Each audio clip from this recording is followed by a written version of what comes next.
So Aspen Then and Now with Tony Vagneur. And he's here today, and we're getting some good insight on Tony and his life here in Aspen as a local Colorado native.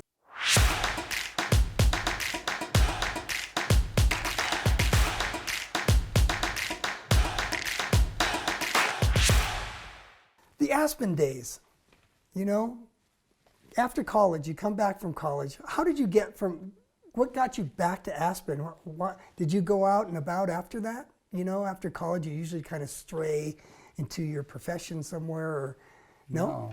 No. Well, I had no profession. I mean, you know, I mentioned that I was an English major at the University of Northern Colorado, and I loved that. But I thought, you know, I don't want to be a teacher.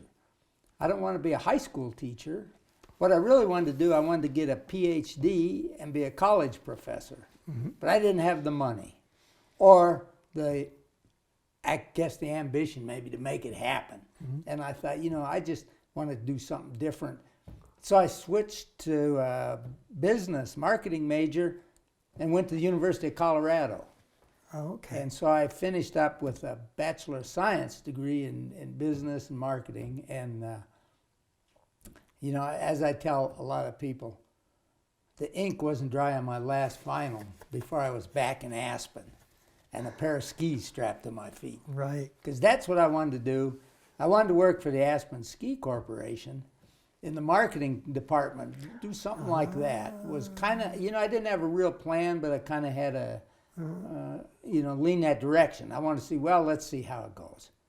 Did it go that way? Did you work for Aspen Ski Company? I did, as a ski patrolman. Okay. But, you know, the ski patrol went on strike in 1970 or 71. Oh, wow. Yeah, we were Teamsters. We were tough. Anyway,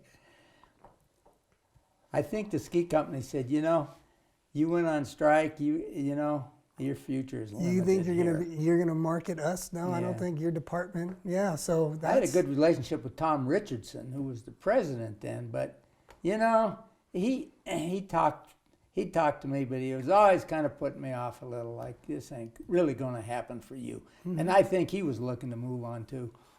So anyway, But you're an avid skier. You skied to this day. You ski at least once a week and twice a week. Sometimes, you know. Yeah, but you know, I was doing 100 days before they had 100-day pins.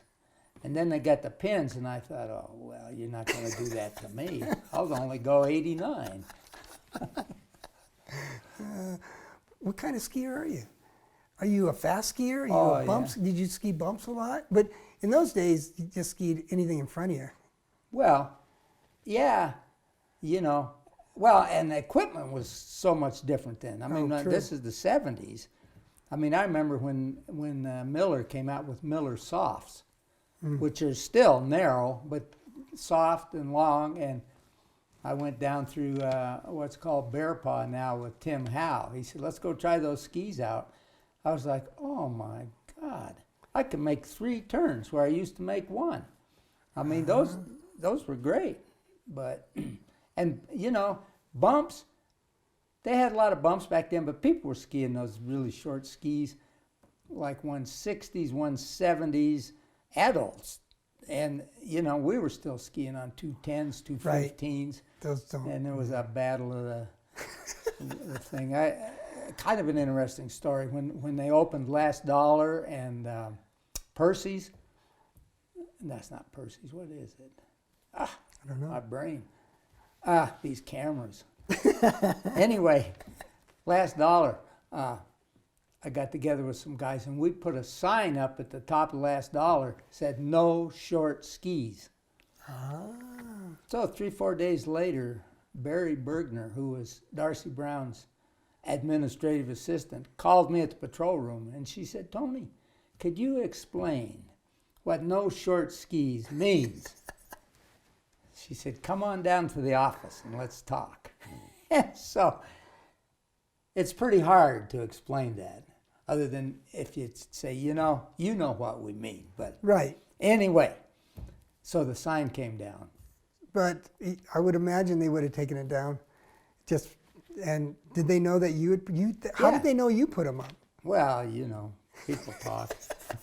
We were proud of it, no But doubt. you know, and the key is, yeah, it was, you were skiing on 210s, 200s, Yeah. and I can't imagine that now, you know. Well, me neither. But, you know, I got a pair of 225 VR17 downhills out in the garage. Mm-hmm. I don't know what I'm saving them for, but I got them. Now, what were some of the runs, were your favorite runs, and how have they changed on Aspen Mountain? Oh, well, you know, I don't know. I guess to me, what's changed, I mean, you know, we used to ski the Bridge of Bell all the time. I mean, that's still the same. And the dumps. When I was on a patrol, those weren't open. Well, like I say, but they opened last dollar at some point. Walsh's was closed, and the Christie and higher-ups. So I kind of got in a rut there. I was like a powder skier, you know, and so I'd lay around and go, oh, well, maybe we ought to go back to Walsh's and see if anybody's in there. And so I did a lot of that. And but the big change to me now is the grooming. So much more gets groomed. I mean, Ruthie's, you know, Snow Bowl used to be a great bump run. And when they built Ruthie's restaurant, God, you could sit down there and watch people ski those bumps all day. Right. And now it's just a zip down. I mean, and you know, it kind of detracts, I think, from skiing in a way, because I mean, any jerk can go 100 miles an hour on these new skis. The new skis, right? But you know, it still takes a good skier to show a little bit of finesse. Yes. But Now, did you ski on other mountains as well? not much. You know, Aspen Mountain, when I started skiing, was the only mountain. Oh, okay. So Right. that was it. But then in high school, we used to ski highlands a lot. Because I don't know if other boys are like this, but we like going with the girls. So, and some of the girls weren't the best skiers. So we'd take them to highlands because they had that nice rolling terrain under exhibition lift. So we skied a lot of that. And then, oh yeah, I remember when they opened Lodge's lift. Yeah, we took a couple gals up there and they're like, oh God, don't take us back there. Anyway, so yeah, and Snowmass, you know, God, I never skied Snowmass. I mean, when it opened in what, 67, I think, and I don't think I skied up there until like sometime in the 70s. And Buttermilk, have to take it back.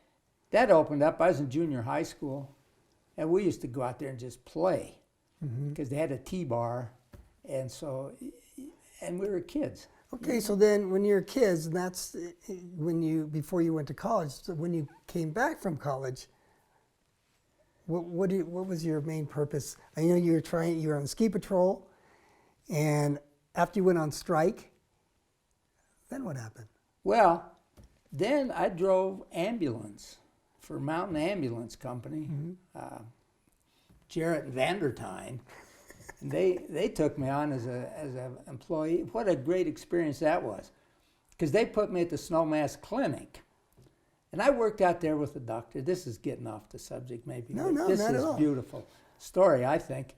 Hal Lutz, who was an orthopedic surgeon, and so he and I developed a friendship, and you know, he'd be back there in his office opening the mail, and he'd say, "Oh, come here, you got to try this," and they'd send some new medication in the mail, you know, and nothing that would screw us up, but, you know, give you a little buzz for 5 or 10 minutes maybe.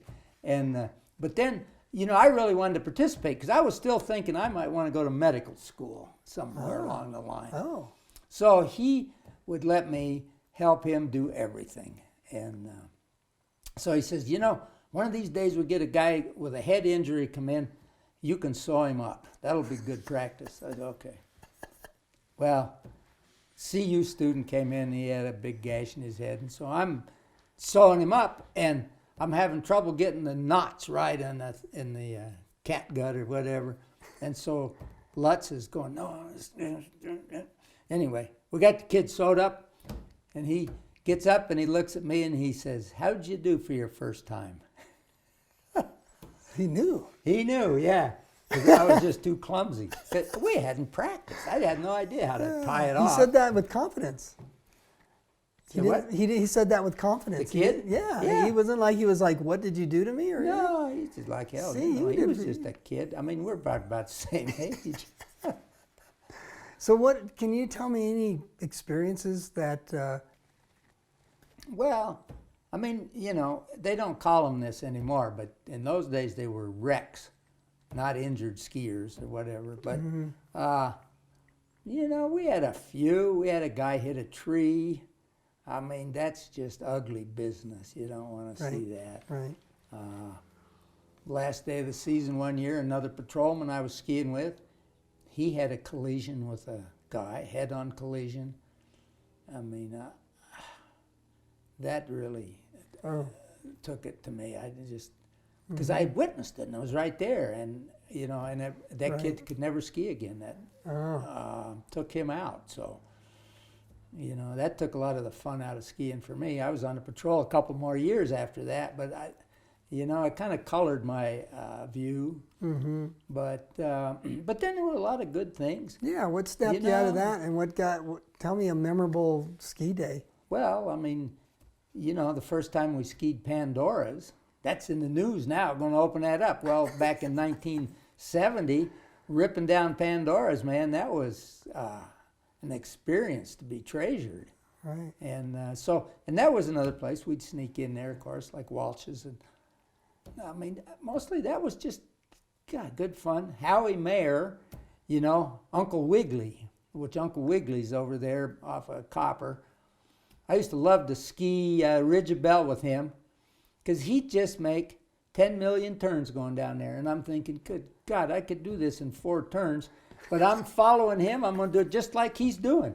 And, you know, get to the bottom and your legs would be burning and Howie'd be smiling.